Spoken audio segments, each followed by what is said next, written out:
Chances are many of you have already spent some time in the sun, working in the garden, or around the house. I'm Danny Lipford with tips for today's homeowner. Stay tuned and we'll talk about how to protect yourself from the harmful rays of the sun right after this.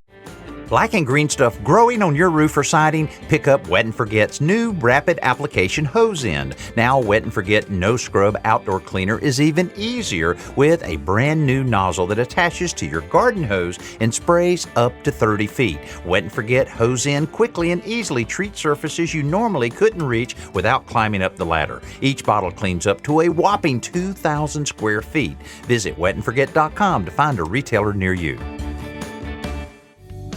Sun worshippers spend hours baking in the sun to get the perfect tan. A little sun is good for you, especially soaking in that natural vitamin D, but years of sunburns has taught us that those beautiful tans lead to early aging and serious skin problems. Even though it's 93 million miles away, the sun's rays cause skin to age much faster than normal and increase chances for skin cancer. Even if the weather is cloudy, those UV rays will pass through the clouds and damage your skin. So when you're working outside this summer, be sure to protect yourself. Wear a hat, long sleeves, and use sunscreen with a sun protection factor of at least 15 or higher. One that's waterproof will last longer while you're working up a sweat. I'm Danny Lipford with tips for today's homeowner.